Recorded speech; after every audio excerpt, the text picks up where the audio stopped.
Você já parou para pensar por que a aparência das pessoas da segunda metade do século XIX parece fisiologicamente impossível, como se seus corpos tivessem sido moldados a partir de um material biológico completamente diferente? A história oficial insiste que era apenas moda e que nossas tataravós se acorrentavam voluntariamente em armações rígidas de barbatana de baleia e aço. Tentam nos convencer de que aquelas mulheres aceitavam conscientemente a deformação de seus órgãos internos e a restrição crítica da respiração apenas por olhares de admiração. Mas, por trás dessa cortina de vestidos volumosos e cinturas de vespa, esconde-se não a vaidade, mas uma tragédia de escala planetária. Se abandonarmos os clichês habituais e analisarmos o traje daquela época como uma construção de engenharia complexa, fica claro. Tratava-se de um sistema tecnológico de suporte, sem o qual o ser humano daquele tempo simplesmente não conseguiria existir. Historiadores afirmam que apertar a cintura até os 40 centímetros era um capricho. No entanto, para uma pessoa moderna, tal medida é fisiologicamente inalcançável sem a remoção cirúrgica de costelas. Naquele período, tais parâmetros eram a norma, e a razão não reside na estética, mas no fato de que as condições no planeta Terra mudaram de forma tão drástica que o esqueleto humano precisou de ajuda externa emergencial. Para entender a verdadeira essência do espetilho, é preciso falar a linguagem da física e da resistência dos materiais. A coluna vertebral é a coluna de sustentação do organismo, projetada para uma pressão atmosférica e uma força da gravidade estritamente determinadas.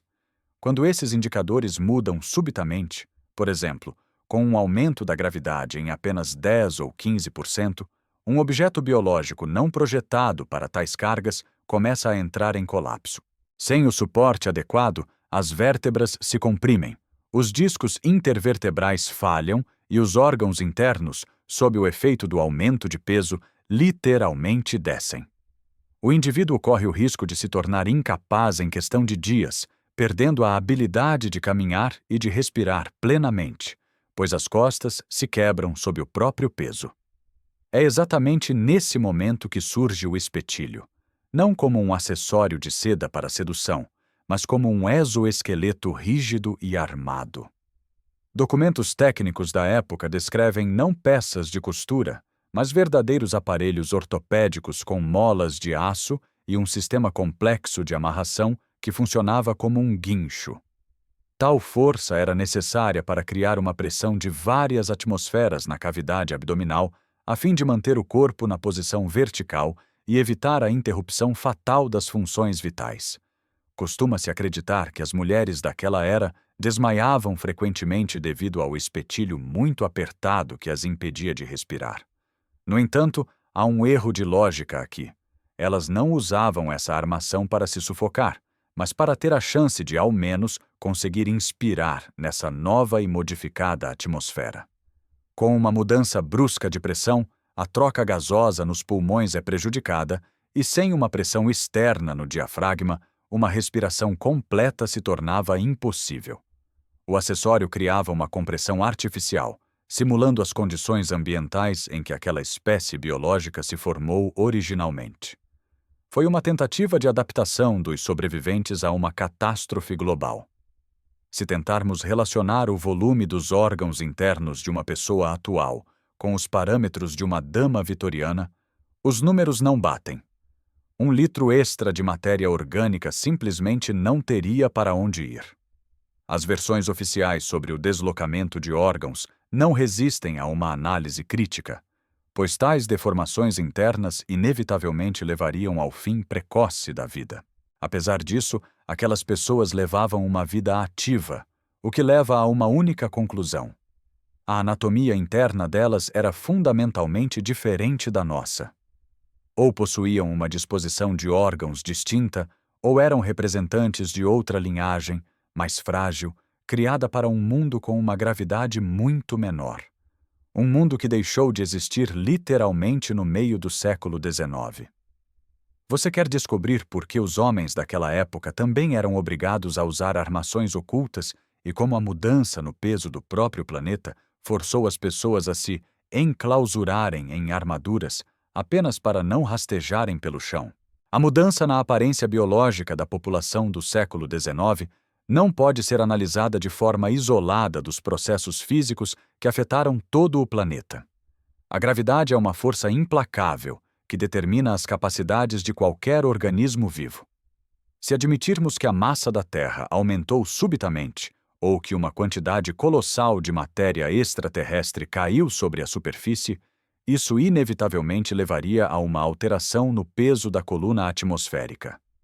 Para seres cujo esqueleto foi projetado para outras cargas, tal transformação teria sido devastadora. A longa coluna vertebral dos representantes da antiga linhagem, sob condições de atração elevada, transformou-se em sua sentença definitiva. Sob o efeito do peso aumentado, ela começava a se curvar, quebrar e literalmente se retorcer em espiral. É exatamente esse fator físico que explica a postura artificialmente reta e congelada das pessoas em materiais de arquivo. Não era consequência de uma educação rígida, mas sim uma necessidade severa. Sem uma armação de aço, os corpos dos gigantes daquela época simplesmente dobrariam ao meio. A atração literalmente os pressionou contra o solo, e para manter a capacidade de se mover verticalmente, em vez de rastejar de quatro, eles tiveram que se enclausurar em armaduras. Ao mesmo tempo, os relatórios médicos de meados do século registram uma verdadeira guerra biológica contra patologias que antes não tinham caráter em massa. Os médicos daquele tempo soaram o alarme devido à queda total dos órgãos internos em toda uma geração. Quando a força de atração aumenta, o sistema de ligamentos onde as vísceras ficam suspensas se estica como borracha velha, não suportando o peso do organismo. Nessas condições, a bandagem rígida tornou-se a única forma de funcionamento físico. Até os homens usavam massivamente estruturas de suporte, escondendo-as sob o pano grosso dos uniformes. A anatomia masculina, com uma cintura escapular larga, permitia mascarar esse exoesqueleto de forma mais eficaz, mas as funções dele eram as mesmas: evitar que a coluna se esfarelasse e impedir o deslocamento dos órgãos. Assim, toda a indústria que hoje chamamos de moda era, na verdade, uma gigantesca indústria de próteses e ortopedia. Era uma questão de sobrevivência e funcionalidade, não de preferências estéticas. A mudança global na densidade do ar e na pressão também explica o comportamento específico dos organismos. Da mesma forma que os mergulhadores enfrentam problemas de descompressão em uma mudança brusca de ambiente, as pessoas do século XIX se viram em condições onde a troca gasosa habitual nos pulmões foi prejudicada. O espetilho garantia a compressão necessária do diafragma, permitindo simular o ambiente no qual essa espécie biológica foi originalmente formada. Vemos a agonia de uma civilização que sufocava em um novo mundo, cujos ossos se quebravam sob o peso de um céu que se tornou de chumbo. Essa realidade física forçava as pessoas a gastar recursos colossais na criação de sistemas de engenharia complexos que lhes permitissem adiar o fim inevitável. Mas, se esses suportes eram dispositivos tão complexos e necessários, como era possível produzi-los em tal escala e por que as tecnologias modernas ainda não conseguiram desvendar o segredo dos materiais com os quais foram criados? Quando olhamos para o espetilho não como uma peça de vestuário íntimo, mas como um objeto de design industrial, nossa percepção de mundo começa a se transformar. A história oficial tenta nos convencer da simplicidade tecnológica daquela época, porém, um estudo detalhado da estrutura desses itens nos deixa perplexos. Não eram apenas pedaços de tecido costurados. O que vemos são sistemas de engenharia complexos, onde cada detalhe desempenhava uma função biomecânica rigorosamente definida. As hastes verticais de reforço eram fabricadas com aço temperado de alta qualidade ou barbatana de baleia, um polímero natural único, dotado de uma resistência incrível e uma flexibilidade colossal. O verdadeiro propósito dessa estrutura era criar um esqueleto externo que absorvesse toda a carga axial, aliviando a coluna vertebral. Sob as condições de uma gravidade alterada, o corpo humano tornava-se uma construção instável e propensa a deformações. O acessório funcionava como um colete de força.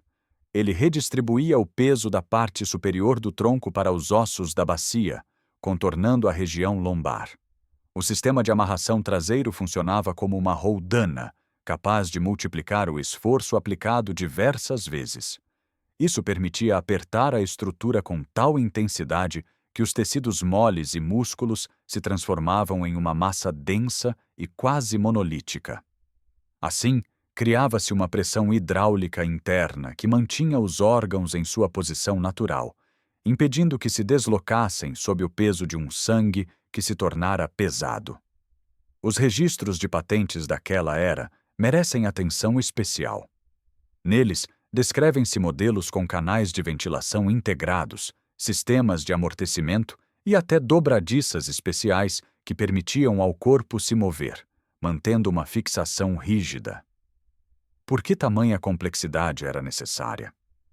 A resposta está no fato de que, sem esse exoesqueleto, as pessoas não sentiam apenas desconforto. Elas perdiam a capacidade de andar eretas. É impressionante, mas até os uniformes militares e casacos civis da época eram cortados seguindo moldes que pressupunham a presença de uma base rígida. Tratava-se de uma blindagem total da sociedade. Também é fascinante o fato de que os materiais usados nessas peças possuíam propriedades praticamente inacessíveis para a produção em massa daquele tempo, conforme descrito nos livros escolares. A barbatana de baleia passava por um tratamento químico e térmico tão sofisticado que se assemelhava ao carbono moderno. Os tecidos, como o cetim e o cotim, tinham densidade e resistência comparáveis às de uma lona de navio, mas permaneciam finos como uma segunda pele. Todo esse conjunto tecnológico aponta para a existência de uma indústria poderosa e oculta que fornecia à população meios de subsistência em um ambiente físico hostil. O que hoje interpretamos como a silhueta elegante de ampulheta era, na verdade, o resultado de uma prensa hidráulica potente que evitava o colapso da estrutura biológica. Mas, se o tronco era sustentado por essas armações, como se resolvia o problema da mudança do centro de gravidade, que inevitavelmente se deslocava nessas novas condições? A resposta está escondida nos elementos mais estranhos do vestuário feminino: as anquinhas e os calçados incomuns. Quando a biomecânica do corpo é interrompida sob a influência de uma força externa, o simples fortalecimento da coluna vertebral deixa de ser suficiente. Um dos detalhes mais enigmáticos e frequentemente ridicularizados do traje feminino daquela época é a anquinha, aquela estrutura volumosa sob o vestido que criava uma protuberância característica na parte de trás. Historiadores oficiais atribuem isso à excentricidade da moda, mas do ponto de vista da balística e da física, a anquinha funcionava como um contrapeso. Com a alteração da constante gravitacional, o centro de gravidade humano inevitavelmente se desloca.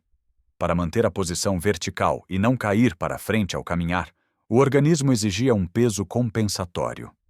A anquinha, na verdade, deslocava o vetor da força da gravidade, permitindo que a pessoa mantivesse a estabilidade sem gastar um esforço colossal dos músculos das costas, que já estavam sobrecarregados. Essa mesma lógica explica a disseminação generalizada dos calçados de salto alto, que naquela era se tornaram um elemento obrigatório, não apenas do guarda-roupa de gala, mas também do cotidiano. A elevação do calcanhar não é uma questão de estética para alongar as pernas, mas sim uma forma de alterar forçadamente o ângulo de inclinação da pelve. Em condições de um planeta pesado, essa posição do pé ajudava a redistribuir a carga para as articulações dos joelhos e quadris, protegendo o tornozelo frágil de uma pressão esmagadora. Sem essa inclinação artificial, o movimento se transformava em tortura e as articulações se desgastariam em poucos anos. Não menos estranho parece o culto aos acessórios que hoje parecem supérfluos. Véus densos e guarda-sóis eram usados em todos os lugares, mesmo em dias nublados ou em sombras profundas. Se analisarmos isso através do prisma de uma atmosfera alterada, fica claro. A composição do ar e a permeabilidade da cúpula celeste tornaram-se diferentes. A radiação solar, não encontrando os filtros de outrora, transformou-se em um fator agressivo, causando danos rápidos à pele e às mucosas. O guarda-sol servia como uma tela de proteção pessoal, uma espécie de abrigo portátil contra o espectro rigoroso de raios e a eletricidade atmosférica, que naquela era de transição poderia se manifestar de forma extremamente imprevisível.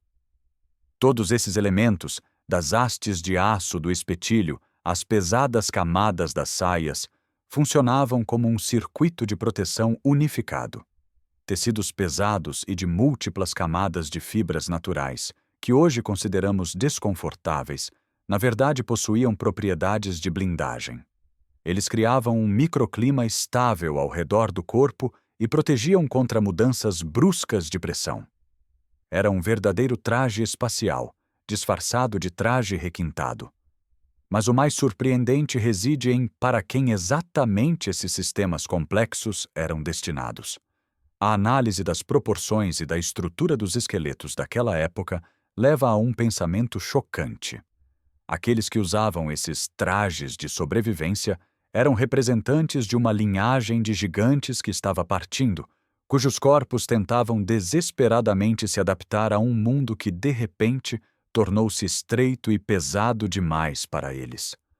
Qual era, então, a verdadeira altura dos nossos antepassados, e por que a arquitetura das cidades antigas, com suas portas ciclópicas e degraus gigantescos, confirma de forma tão eloquente a teoria de uma substituição biológica da espécie? Se você observar atentamente a herança arquitetônica deixada pelo meio do século XIX, saltará aos olhos uma estranha inconsistência. Costumamos chamar isso de estilo imperial ou classicismo, mas por trás da estética esconde-se a funcionalidade pura.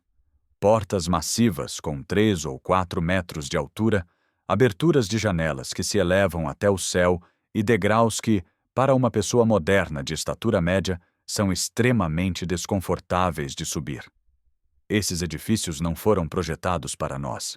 Eles foram construídos para uma linhagem de gigantes, cujos corpos possuíam outras proporções e outra reserva de resistência.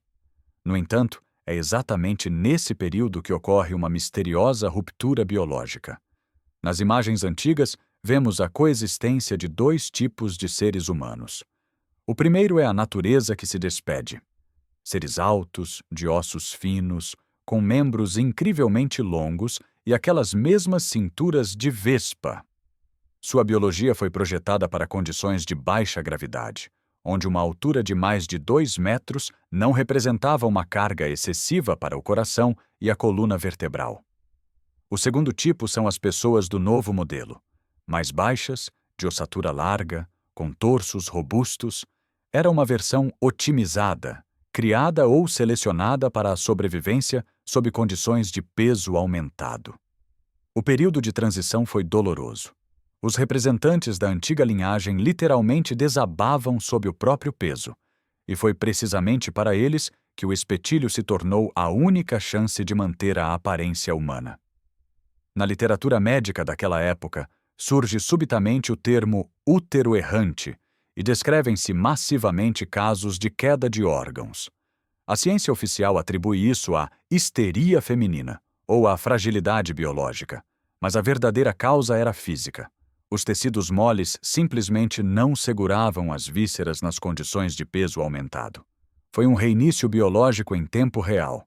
A antiga espécie desaparecia, incapaz de se adaptar à gravidade de chumbo do planeta, enquanto a nova espécie apenas começava a povoar as cidades que ficavam vagas.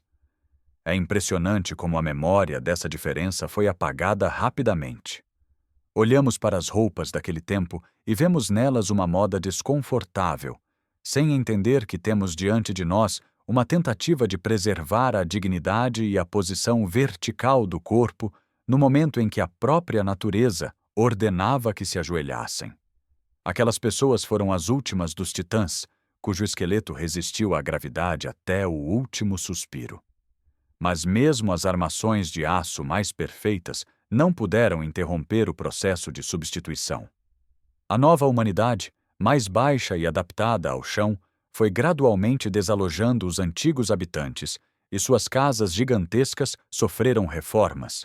Os tetos altos foram divididos por andares extras e os vãos das portas foram reduzidos com tijolos para se ajustarem à nossa altura atual. Essa grande transformação biológica foi acompanhada por mais um enigma. Se a antiga linhagem estava partindo, deixando para trás artefatos de alta tecnologia e cidades inteiras, de onde veio aquela indústria incrível que, em poucos anos, inundou o mundo com milhões de espetilhos complexos e tecidos perfeitos? A resposta pode ser chocante. Talvez essa civilização não tenha produzido nada, mas apenas tenha utilizado o que encontrou nas ruínas do passado. Como a humanidade se transformou em uma civilização que utiliza tecnologias cujo sentido foi perdido há muito tempo, e por que as roupas daquela era não podem ser reproduzidas fielmente nem mesmo hoje? Existe uma hipótese de que o século XIX não foi a era das grandes descobertas, mas sim a época da grande apropriação. Se analisarmos com atenção a quantidade e a qualidade dos produtos que inundaram o mundo naquele período, surge um impasse lógico. A história oficial descreve cidades cobertas de lama, onde o transporte principal era o cavalo e a iluminação vinha de lamparinas de querosene. No entanto, surgem simultaneamente nos mercados itens de uma complexidade tecnológica que é difícil de reproduzir até hoje. Costumamos chamar isso de produção em massa. Mas e se, na verdade, fosse uma extração em massa de recursos de depósitos abandonados por uma civilização muito mais avançada? Nós nos comportamos como caranguejos eremitas, que encontram conchas alheias e as habitam, sem entender como elas foram criadas. Observe os tecidos daquela época. Seda, cetim e rendas finíssimas que não apodrecem por décadas e possuem uma resistência incrível ao desgaste. Sob o microscópio, a estrutura desses materiais revela uma simetria perfeita, característica de uma tecelagem industrial em escala nanométrica e não de trabalho manual ou teares primitivos. Os espetilhos, que supostamente eram costurados aos milhões em oficinas particulares, possuem peças feitas de ligas metálicas que exigiriam fundição a vácuo e calibração de precisão. Como os alfaiates daquele tempo teriam acesso a tecnologias metalúrgicas de tal nível? É mais lógico supor que a humanidade descobriu estoques colossais de produtos prontos em cidades vazias após algum cataclismo global. Os novos habitantes simplesmente usaram os trajes espaciais e exoesqueletos encontrados, adaptando-os às suas necessidades. Isso explica a estranha confusão com os tamanhos. As roupas eram frequentemente refeitas e ajustadas, mas sua base permanecia inalterada, uma estrutura rígida e projetada com precisão de engenharia. Vemos em fotografias pessoas vestidas com roupas que claramente superam seu próprio nível tecnológico. Foi um período de culto à carga, onde dispositivos funcionais de suporte à vida se transformaram gradualmente em atributos de moda sem sentido. Além disso, a própria lógica do consumo era diferente. As coisas duravam décadas, eram passadas como herança e não perdiam suas propriedades. Esses são sinais de tecnologias de ciclo fechado, criadas por uma civilização que não conhecia a escassez de recursos. Depois, essas tecnologias começaram a se esgotar. À medida que os estoques se esvaziavam e as antigas máquinas paravam de funcionar sem possibilidade de reparo, a qualidade dos produtos começou a cair drasticamente. No início do século XX, o aço real e a barbatana de baleia foram substituídos por substitutos baratos, e as construções complexas deram lugar a formas simplificadas. Fomos perdendo o contato com a fonte da tecnologia, esquecendo seu verdadeiro propósito. Mas, se as roupas e as cidades foram encontradas, surge a pergunta mais assustadora. Para onde foram seus verdadeiros criadores e de onde viemos nós? A história de como milhões de pessoas povoaram subitamente metrópoles vazias, possuindo apenas habilidades básicas de sobrevivência, sugere uma origem artificial da população moderna. De onde vinham os milhares de crianças nos orfanatos do século XIX e por que sua educação parecia mais um treinamento de pessoal de apoio para a manutenção das cidades encontradas? A demografia oficial do século XIX nos apresenta um quadro de um surto de natalidade inacreditável, onde cada família tinha 10 ou 12 filhos. Mas, se confrontarmos isso com a realidade fisiológica daquela época, surge uma contradição insuperável. Como uma mulher cujo corpo estava aprisionado em um exoesqueleto de aço, com órgãos internos deslocados e ossos pélvicos deformados pela pressão constante, poderia gestar e dar à luz crianças com tal regularidade? Biologicamente, isso é praticamente impossível. Uma gravidez sob as condições de um espetilho rígido e de uma gravidade aumentada seria uma sentença de fim precoce. No entanto, a população das cidades crescia em progressão geométrica. A resposta para esse paradoxo reside em um dos fenômenos mais sombrios daquela era: o surgimento massivo de orfanatos e o movimento dos trens da misericórdia. Por toda a Europa e América, no meio e no final do século XIX, registra-se uma quantidade anômala de crianças sem o cuidado dos pais. Milhares, dezenas de milhares de bebês e adolescentes surgiam literalmente do nada, preenchendo enormes casas de acolhimento. Eles não eram apenas alimentados e vestidos, eram ensinados por programas estritamente unificados, sendo preparados para a vida em uma nova realidade. Existe uma versão de que essas crianças eram produto de estações de incubação, ou sistemas de reprodução em massa, ativados para o povoamento rápido de territórios e cidades vazias após o cataclismo. Isso explica por que gerações inteiras não possuíam memória familiar que fosse além de 2 ou 3 linhagens. A história deles começava do zero, dentro das paredes de uma instituição estatal. Essas novas pessoas eram ensinadas a usar as tecnologias encontradas, mas ninguém explicava a verdadeira essência delas.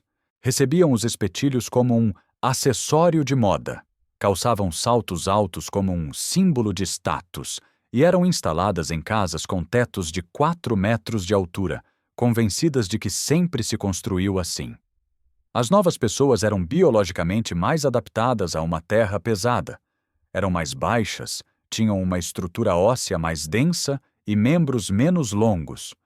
Eles já não precisavam de armações de aço tão desesperadamente quanto os gigantes que partiam, mas continuavam a usá-las por inércia, como parte de um código cultural imposto. Assim surgiu o culto à carga da moda. Começamos a imitar a forma, perdendo completamente a compreensão do conteúdo. Enquanto os restos da antiga linhagem se desvaneciam lentamente em suas armaduras ortopédicas, a nova geração de incubadora explorava ativamente o planeta, aceitando as regras de jogo propostas. Nós somos seus descendentes diretos, seres já nascidos sob as condições dessa gravidade pesada, para quem a dor nas costas e nas articulações se tornou o ruído de fundo da vida. Nós nos adaptamos definitivamente, mas essa adaptação significou a renúncia de algo muito maior, a conexão com aquele mundo onde o ser humano não era esmagado contra o chão por um céu de chumbo. Por que, afinal, a humanidade abandonou completamente as armações de proteção e quais foram as consequências catastróficas para a nossa saúde que isso trouxe a longo prazo? O abandono dos espetilhos no início do século XX é comumente considerado um ato de libertação e um triunfo do feminismo. Tentam nos convencer de que as mulheres simplesmente se cansaram das limitações físicas e escolheram o conforto. No entanto, se analisarmos a história como um processo de adaptação biológica, essa transição não parece uma vitória, mas sim a capitulação definitiva da espécie humana diante das novas condições da Terra. Paramos de usar armações de aço não porque se tornaram fora de moda, mas porque o processo de substituição de uma humanidade por outra foi concluído. A nova geração, otimizada para uma gravidade elevada, finalmente se estabeleceu no planeta, e a necessidade de suporte artificial para ela desapareceu temporariamente. Mas o preço dessa liberdade foi colossal. Observe como as doenças da coluna vertebral se tornaram precoces nas últimas décadas. Quase toda pessoa moderna, ao chegar aos 30 anos, enfrenta dores nas costas, hérnias e osteocondrose. Do ponto de vista da evolução, isso parece absurdo. Se tivéssemos evoluído sob esta gravidade por milhões de anos, nosso esqueleto seria uma construção perfeita e autossuficiente. Mas a realidade é que nossa coluna é o elo mais fraco do organismo. Isso é uma prova direta de que ainda somos um elemento estranho na realidade física atual. Somos descendentes daqueles que um dia viveram em um mundo muito mais leve e rarefeito, e cuja biologia até hoje protesta contra a atração de chumbo da Terra. Hoje, observamos um renascimento estranho. As tecnologias de exoesqueletos estão voltando, mas agora sob a égide do transhumanismo e da indústria militar. Começamos novamente a nos cercar de aço e plástico para ampliar as capacidades de um corpo que não suporta as cargas. Isso parece o início de um novo ciclo. Talvez as condições ambientais do planeta estejam mudando novamente, tornando-se ainda mais severas, e a humanidade esteja inconscientemente se preparando para mais uma etapa de blindagem. O grande reinício do século XIX não foi um evento isolado. É um procedimento regular de limpeza e renovação, onde cada nova geração se torna um pouco mais limitada e controlável. Nossos antepassados no século XIX sabiam a verdade. Eles lutaram desesperadamente pelo direito de permanecerem verticais, criando obras-primas de engenharia com aço e barbatana de baleia para sustentar os restos de sua natureza anterior. Eles se recusaram a se reconhecer como escravos da gravidade até o último momento. Nós, por outro lado, aceitamos nosso peso como algo natural, esquecendo que um dia fomos capazes de algo diferente. Mas as cicatrizes em nossa memória genética e a dor eterna na coluna nos lembram. Somos astronautas cujo navio naufragou, e nossos corpos atuais são apenas um invólucro temporário e simplificado para a existência em condições de uma catástrofe prolongada. A história da moda é, na verdade, a história da nossa queda, documentada nos projetos de armações de aço que agora, por erro, chamamos apenas de roupas. A história vive quando é contada. Inscreva-se no canal. O que vem a seguir, você provavelmente nunca ouviu.